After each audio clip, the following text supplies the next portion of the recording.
Mari Reesberg. Over the past several years, I've combined my degrees in acting and somatic psychology to share my sustaining creativity techniques with performers. And now I've decided to share it with a bigger audience that includes you. I believe we are all creative, and this podcast is all about that. I'll be interviewing people from all backgrounds, ages, and creativity experiences to share just how creative we all are. Today, I'll be chatting with Pia Mailhot-Leichter, creative partner, author, certified coach, and entrepreneur. Please enjoy Pia Mailhot-Leichter.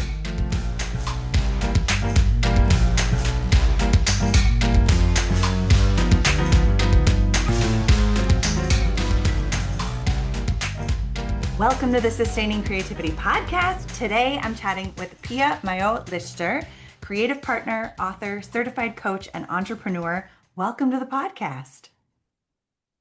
Thanks so much for having me on. And that was the best pronunciation of my name I've had thus far from someone who just figured out how to pronounce it. So that's amazing. Well, I think having a unique name, I am hyper aware of how to pronounce other people's names. So thank you for recognizing the effort in there. I do. It's great to be here. I am excited to chat with you today about creativity because from reading things about you and getting your field notes in my email, we for sure have crossover in the work that we do. But before we get there, why don't you take a couple of minutes and let our listeners know a little bit more about who you are and what you do? Sure. Well, I'm Pia. I'm actually a recovering nomad that grew up between the Lower East Side, Manhattan, and Brooklyn, and then many other countries from Montreal to Bahrain to Sri Lanka to London. And then I landed in Copenhagen, Denmark, where I found out my name was actually quite common. Because when I grew up with a name like Pia in New York, it was like, oh, it's so unique. And I wanted to be called Jennifer for a really long time, but just something normal, right? Yeah. And then I've come to love like the uniqueness of Pia until I move here and find out it's like Mary, like a really old school name that like the next generation doesn't even use anymore. And it's quite common. So fun facts abound. I love it. I told my mom with a name like Pia, I was bound to end up in Copenhagen because it's so common. Because Danish people get really confused, like, why are you named Pia and you're not Danish? Like, I don't know. So yeah, but recovering nomad, this is where I dropped anchor, is in Copenhagen. I've been here for over a decade. So it's where I learned how to stay and where I now call home. That wasn't part of the plan, but it's where I ended up. I've worked as a creative director and copywriter for creative agencies across London, Copenhagen, and Gothenburg for maybe 15 years of my career, which was, it was great. I remember my very first brainstorm in London. Ideas were coming out of all of us. We're building on ideas. And I just remember thinking like, wow, I get paid to do this. This is fantastic. So it was really, really good until, after doing it for a long time, I kind of started to feel where the ceiling was, where the walls were, and where the floor was. It's like I knew, even though the commercial challenges, it's a great part of an agency. You have a lot of different client briefs that come your way, would be different. It was still what I knew. So the next big sort of creative frontier for me was knocking at my door at night saying, hey, Pia, this is Pia talking, the wise Pia, like what might happen if you channeled your creativity into building your own business, your own dream. And hey, it took a while for me to jump to leap because I was very comfortable and I knew where the walls and the floor and the ceiling was. And it was cushy. And in many ways, I was doing what I loved. So I think sometimes the comfort is what can keep us still, or good enough can keep us in place. And it took my mother passing in 2021 during COVID, suddenly out of nowhere, she gave me a parting gift. And that's a reminder that life is finite. And at one point we're going to lose it all. So what am I so damn afraid of losing? And that helped me really take the jump. I was like, fuck it. Let's do this. Let's see what's on the other side. So I quit my job a month after she had passed and launched Kollektiv Studio. Wow. Part of, yeah. I mean, that's only part of the story, but that's the shortest version that I can kind of give Yeah. from where I am to date. And I also, while I was my last agency, it was more like a creative consultancy, a purpose-driven creative consultancy that was Hmm. using creativity to drive positive change in the world. I Hmm. stumbled into the world of coaching. Oh. Yeah, because it was like, okay, facilitation, it required different relational skills than Hmm. necessarily just coming up with campaign concepts or copy or idea. It was very ideas, it was very different. And that was another new frontier actually at my old job, and it was great. Hmm. It introduced me to the art of transformation through co-creation and Hmm. conversations, Hmm. which is coaching, and in one fundamental way, it's very similar to creativity. It really is Hmm. the art of transformation. It's just Yeah. done very differently. So when I launched Kollektiv Studio, I had like coaching on one side, creativity on the other. And I was like, oh, how are these dots going to connect? I don't know. Let's find out. And it was just through working and having different opportunities come my way that yes, indeed, things did start to make more sense after a year being in business and growing and experimenting and experiencing. And now I creatively partner with visionary rebels, unconventional dreamers, and inspired misfits to bring their wild ventures and visions into the world to create an impact. The simple version is I help people create, whether they create, businesses, brands, art, creative ventures. I'm like a Hmm. creative midwife. And Mm. I use coaching and creativity to different degrees to help them birth whatever's next for them. And they're people who do things differently to make a difference. Amazing. I love all of the art of transformation, creative midwifery that is it. I have such a clear picture or image of what it is that you do with those two phrases. And I'm so curious for you in your life, what does it mean to be creative? Oh, this is such a fantastic question. I have I think I have different meanings. Like I was thinking about that. I think Hmm. they're different ways that I define creativity, but I think we're most creative when we are creating from a place that's very authentically us, right? That's Mm. coming from that unique signature. Because whatever we create from that space is going to be original and novel because there's no one like you in the world, not Hmm. one. And it's when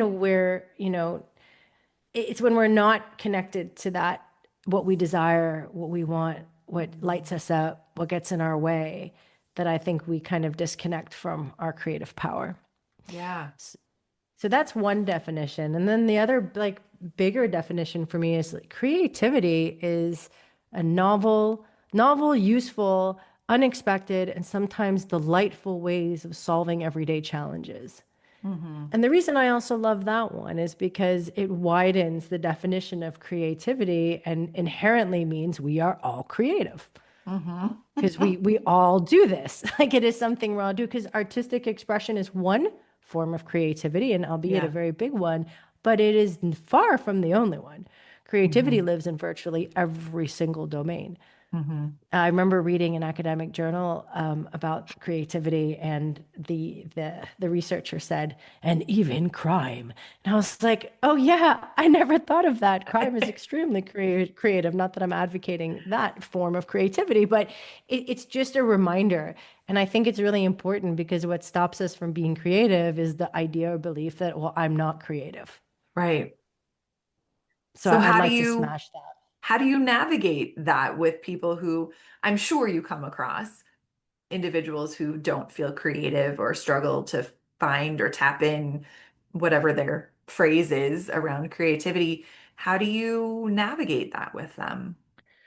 Well, sometimes it's not that obvious in terms Mm. of sometimes people, at least some of the clients I've worked with, it's not like a glaring like Hmm. belief and it takes some time and a process to uncover it. Like I Hmm. had one client that was very much drawn towards freedom. Mm. Like she was ready to leave. She had again, a very cushy job, but it was just not fulfilling her and she wasn't sure what would. Right. Mm. But she knew she had to get out to find out, and she was scared, which I've been there too. It's like it's Hmm. scary on that precipice, right? Yeah. And then through the process of exploration and co-creation and discovery and curiosity, she found out that actually what was really driving the freedom was a yearning to create freely, to be able Mm, to create. But it took a bit. And now, mm-hmm. oh, I'm so proud of her. She's like, she's creating, experimenting and creating with all types of stuff from woodwork Mm. to illustrations to she was a software engineer to also develop Oh, like wow. yeah, development. So it's sometimes I think it's just a process of removing layers and getting Mm-hmm. wildly curious about ourselves and Yeah. what's calling us and listen and following the call of our intuition, following the call of that inner wise voice, whatever you want to call it, and seeing what emerges from that space. Mm-hmm. The other side, if someone knows and says, "Oh, well, I'm not the creative type. I can only draw stick figures," which I've heard so many times. It's like, Right. well, Yeah. it's not just about drawing. And then it's about creating evidence of your creativity. So it's like, think Mm-hmm. back to all the times in your life when you overcame like a really meaty challenge. Mm-hmm. How did you get out of that? How'd you turn that around? Mm-hmm. And creativity lives in those answers. Yeah. So then it's already just, showcasing or highlighting the evidence that, of course, you're creative. Look at all of what you've created for yourself. And it's Right. like, oh yeah, I am. So now that something shifts in that awareness, Mm-hmm. right, through that evidence. Absolutely. I want to come back to something you said, a unique signature. And I'm so curious in your own life, how did you come across your unique signature or discover or expand it for yourself? You find your voice by using it. Hmm.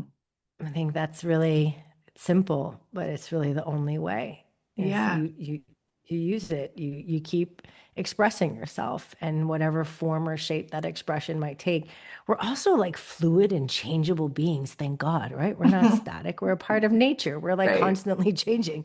So it's a beautiful rediscovery, of Mm. like, oh, what does that signature feel and look like now? And like, oh, how does it express? And that's the delightful part of being creative and a human is Yeah. we get to kind of experience all those parts of ourselves or those different versions of ourselves if we keep using our voice, because that's how we Mm. find it. Yeah.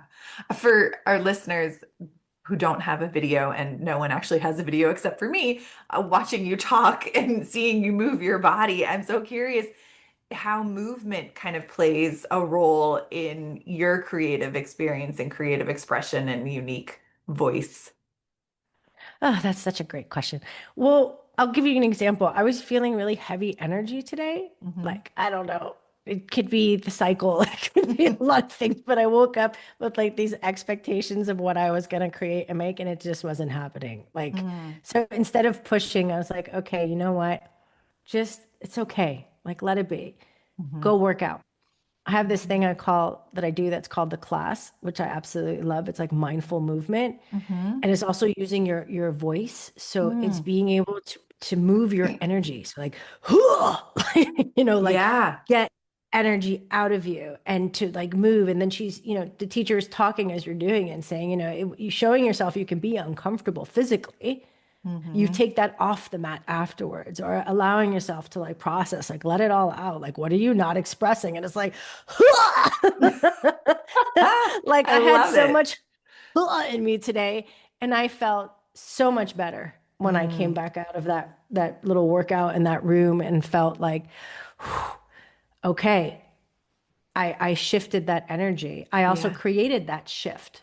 That's also Mm. creativity. I'm creating that shift. So movement is an important part of, I don't know what, supporting, not maintaining my energy, like Hmm. feeling into where I'm at, where my body is. And then instead of pushing, seeing what's needed. And I'm really glad I'm getting a lot better at it because I used to push physically in many ways beyond Yeah. my limits without Hmm. realizing I was doing that. It's Mm. hard to know until you step over your boundary and then you're like exhausted or Yeah. whatever you are. So I'm learning by practicing, like, oh, ah. You don't have to step over it. You're getting quite close. Why don't you do Mm-hmm. something else to move or to shift your energy? Mm. And that also unblocks creativity for me. Not that I'm going Mm. to sit down and write a masterpiece today or anything like that, but it just Yeah. feels like I can move more. There's less rigidity in Mm-hmm. my own creative flow, and there's less rigidity in my body. Not And like they go together in that. absolutely, well, Yeah. absolutely. People sometimes I think separate, including myself, separate what we create Mm-hmm. from the person creating it. Yeah, absolutely.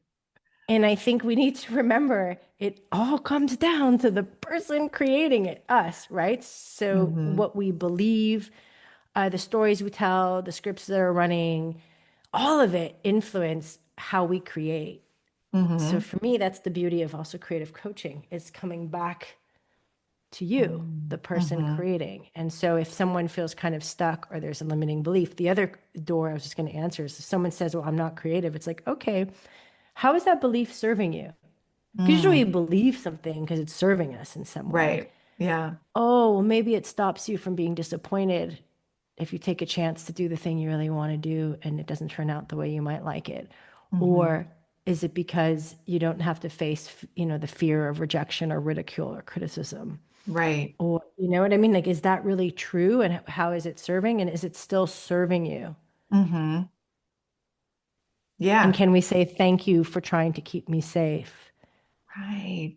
but I'm ready to create like a mofo. Like, I'm In like, big ways and with you different know? opportunities. Yeah. Exactly. I mean, those limiting beliefs, I believe often come back to a question of safety. You're feeling safe enough to take a risk. I'm curious in the work that you do if that foundation of safety is as loud as it is in my work and how you support people to find safety in themselves so they can expand into creative opportunity.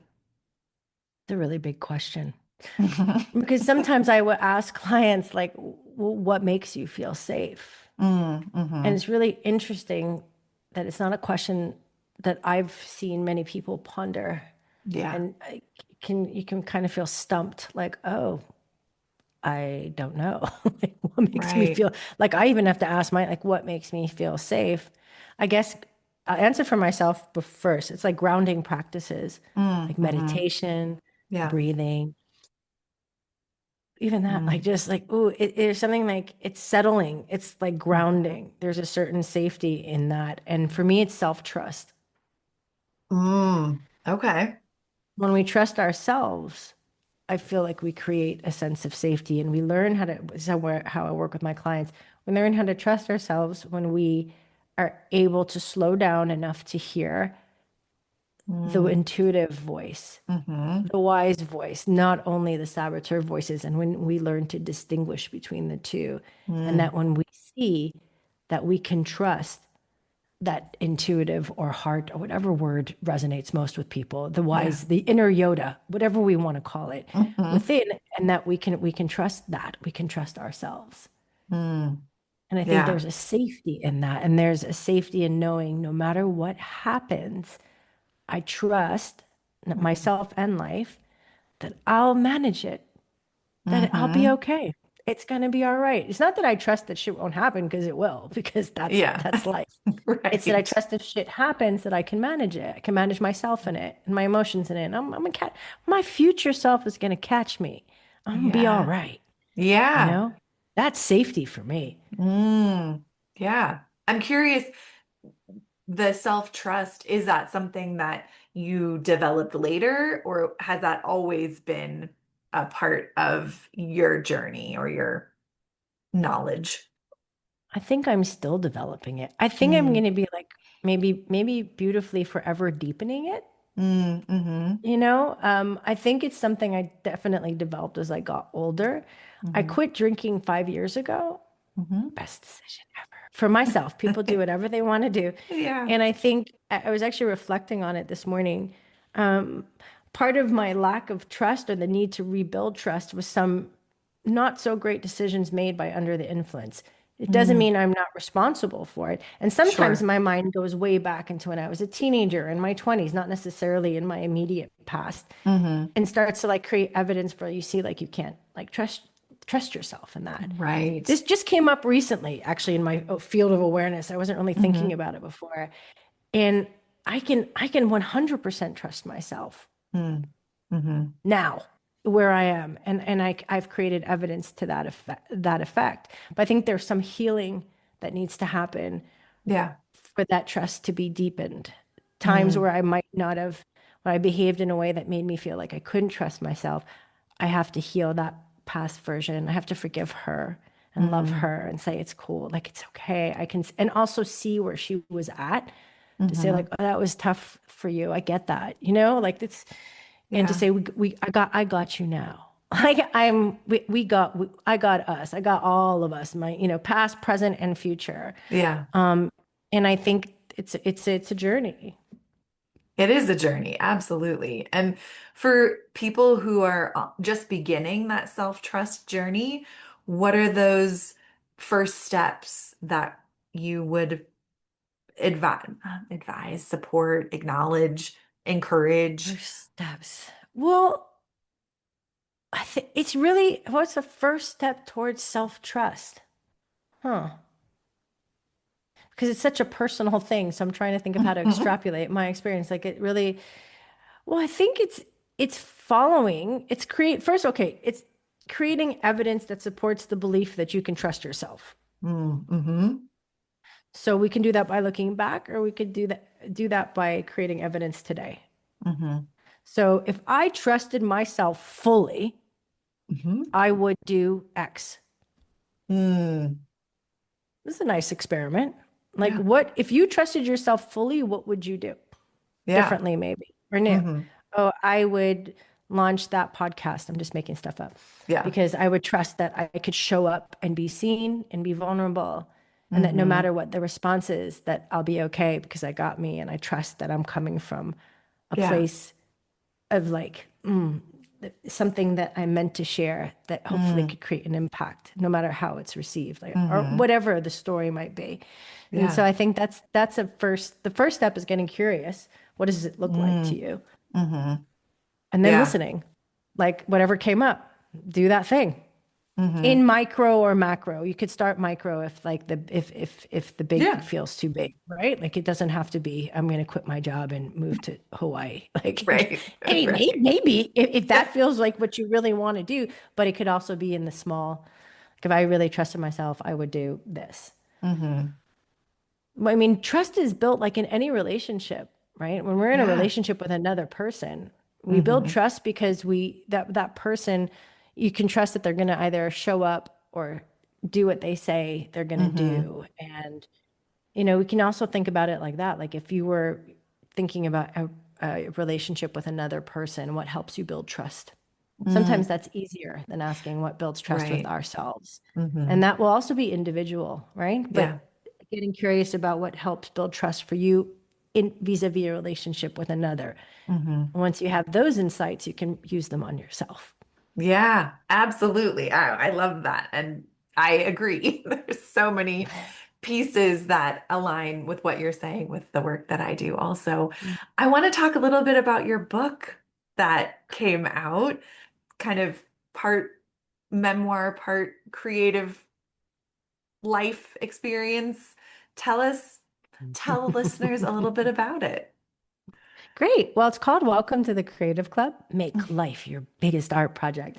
And I wrote the book to basically smash the myth that creativity is reserved for the chosen few and Mm, invite everyone to access and apply creativity to the design of their lives.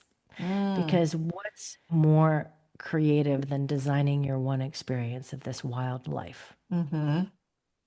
There isn't. That's what I think. Yeah. And it's really about becoming the creative director of your life. Mm-hmm. I had this sort of big shift moment.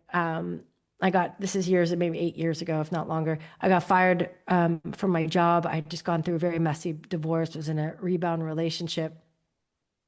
All these things were happening at once. And I could have stayed where I was and started frantically looking for another job, still trying to make a relationship that wasn't working work, Mm-hmm. but something intuition.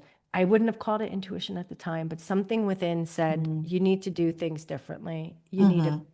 You need a break. You need to go on your Trans-Siberian trip that you've dreamed of all these years. And you need to do it alone. Mm-hmm. And I'm really glad that I listened to myself. Trust is how we build trust. I was like, Mm-hmm. okay, it might not make sense. Like maybe, especially since my work visa is going to expire, within a few months. So, but it was like, no, this is what you need to do. And I did that. And I went through China, Mongolia, and Russia by Wow. myself for almost 5 weeks. Mm. And as I was on the train, zipping across Siberia with the smell of body odor and sauerkraut in the air, and looking at a drunk Russian man in a wife beater punching the steel car door, I thought to myself, hey, wait a minute. I'm not only the creative director at work, I creatively directed this scene. I Mm. brought myself here. Mm-hmm. I made this happen Mm-hmm. for myself. Everything, Yeah. the set design, the costume design, the script, the location scouting, like it was me. So not Mm. only am I creative director at work, I'm also the creative director of my life. Mm. And this felt like one of those huge, it wasn't even a penny drop moment. It was like a boulder drop where Mm-hmm. something shifted within me. And also how I viewed creativity, because creativity is not just something that we do, it's a way of being in the world. Yeah. That felt so powerful to me. And so the book is really an invitation for us all to sit in Mm. that creative director's chair and to design a life that feels full flavor, full fat, full meaning, and Mm. fulfilling. And I that's going to love look it. different to each one of us. Yeah. That's amazing. I love those moments where things align or they come into view in a different way than we thought they would, anticipated, anything like that. And yeah. Yeah, sorry, I was just going to add as well. When we talk about self trust, I also think a huge component of our own creativity and unlocking that and designing our own life, using our creativity, is also by trusting life. We're Mm. not alone in it. It's Mm-hmm. not just us. Like, yes, I trust myself fully, but I also trust life fully. Yeah. And that shift really opened me up. Yeah. Because actually looking back, when I got fired, it felt like the absolute worst thing that to my ego, especially, that could have happened. Sure. And a few months later, I was like, this is the best thing that ever could have happened. To this day, it's one of the best things that ever could have happened to me. Yeah. But that also required me to open to that possibility. Right. Yeah. I love those moments. I've had several in my own life as well, where you think, oh, this is who knows what's going to come from it, but we're taking the leap, or like, not necessarily having the control over keeping a job or losing a job. Sometimes that happens. And how we navigate all of that, the tornado of it, but also the calm and the peace that can come with the tornado afterwards. Yeah. Absolutely. What was one of your big shift moments? Oh, calling off a wedding was one of Wow. mine. And recognizing this was not the person, not the life, not the experience I wanted. And so that was choosing me over having spent many years choosing other people and making sure other people had what they needed. And for the first time, really choosing myself. Wow. To me, that sounds like it's almost like a train changes tracks. Yeah. Oh, And absolutely. then all of a sudden you're on a new track because of Mhm. one really big and important decision. Yeah. That's the visual that came up in my mind. Like, like, Yeah. and then the rest just unfolds very, very differently for Hmm. ourselves when we choose something different. Yeah. It's What gave you the amazing. courage? Oh, so many things. I think part of it, I was in I was in my second year of grad school of a 3-year program. I was doing a rock opera. I was doing just so many things were happening. And something just didn't feel like it fit or that it was like there were all these other parts that felt yeah like big yeses. And that was the one piece that felt kind of like "Really?" And so that was the kind of putting those pieces together and recognizing, oh yeah, just because I initially said yes to this doesn't mean I can't change and actually find a bigger yes. Ooh, sounds powerful Yeah. to know It, your yeses and to know your nos, oh, huge. right? Absolutely. Yeah. Very That feels hard to anchored in find. trust. It is. It is so anchored in trust. And the, as I was hearing you talk about the trusting the environment or the space that you're in, those are the pieces that a part of the work that I do around self-trust, trusting others, and then trusting the environment or the larger Mm. sphere that we are navigating. How do you invite people into self-trust? Oh, through a lot of play, because I think Mm. play is where we trust ourselves the most. We're not Mm. thinking, we're just doing, we're being, we're showing up. So whether it's, getting out paper and pens or crayons or finger paints and it's Mm. not overthinking it, or, including the body in Yeah, the experience of, I mean, I come from an acting background, so a lot of improvisation and a lot of, we're not thinking too deeply about it. It's that first thought, best thought, or mm. first thought is the thought. We don't have to Yeah. break it down. Yeah. So, Well, my coaching supervisor said something that stayed with me to this day. He said, people are all looking for the answer to one question. mm. What's right for me? Yeah. Yeah. Oh my goodness. And the only way to answer that is to listen to yourself. Self meaning also body, right? Hmm. The body holds so much wisdom. And to to trust and follow. Yeah. Yeah, so that recognizing impulse and stillness preceding movement and getting quiet and following what is that impulse to move or to shift where I'm looking or attention or those pieces. Absolutely. Or what does right feel like in my body? Yes. Oh, I do. I Right? I'm also somatic therapist, so I use the body in everything that I do. And that's where what does safety feel like? What does trust feel like in your body? So that we have that knowledge to then grow from, try new things, take risk, come back, navigate failure, learn something. Yeah. That I think understanding also how the body feels when the intuition is in the room or in the Mm, body, when you're embodied yes. is a big one. And also recognizing the felt sense, but also what it sounds like. When Mm, I know my client's intuition is very, very present when it's immediate, like you said with play. You said, hmm. it's like improv. It's the first thing. Sometimes it Yeah. really is that very first, like there's no an analysis or second guessing, or it's just like Yes. you ask a question and then you could see the answer just appears. And Yeah. usually, from what I've noticed, the pattern is the intuition uses few words Hmm.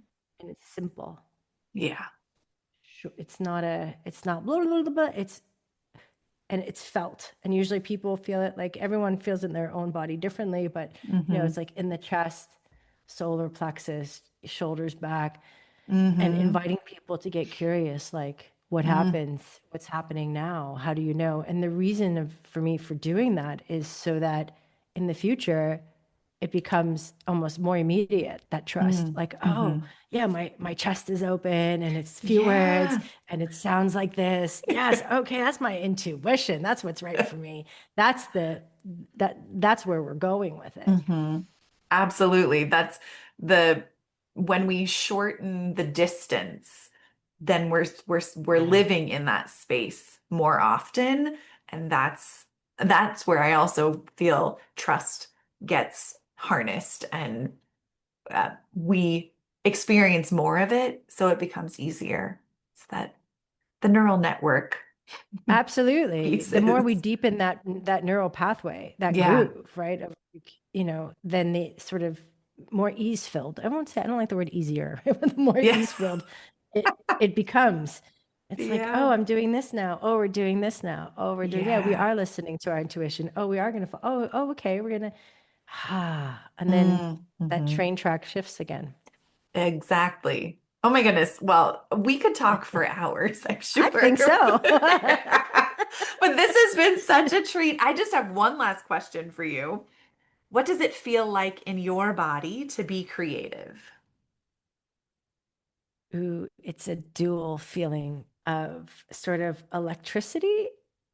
It feels both floaty, like Hmm. sort of in a flow, which is maybe the obvious, but it's kind of like in this current Mm. of things of just moving with what's emerging. Hmm. So it's kind of like this floaty release. Mm. I love it. And then another part could also be sometimes it feels like excitement. So it feels Mm-hmm. more electric. It depends. But it's like these two, Yeah. it could be very fiery and electric and like Hmm. nerve, like tingling sensations, or sometimes it could just be like this floaty, I'm just flowing with it and I've lost track of most things and it just feels light and Mm. so I believe we hold many things. So and what was is it Whitman who said we contain multitudes? So I Mm. think my creativity expresses in different ways depending what I'm doing. I love that. And I agree. Mine too. So thank you, Pia, for taking the time to join me today. If people want to learn more about your work and your book, how could they go about doing that? Well, home base is Kollektiv Studio. That's where people can find out more about the work that I do, book a chemistry call, find out more about the book, Welcome to the Creative Club. The audiobook that I narrated just went live a few weeks ago and is available on Audible. That was another creative challenge, but that's for another episode. And uh, and my newsletter, The Shift, if people want to continue, weekly conversations about living a creative life. I love it. Well, I will put links to those in show notes so people have easy access. And thank you again for taking the time to join me. I have thoroughly enjoyed our conversation. Thank you so much for having me. So have I. It was an absolute pleasure. I really do feel we could have gone on for a while, and I would have loved it. But I Me too. appreciate the time we had. Yeah, thank you. Thank you.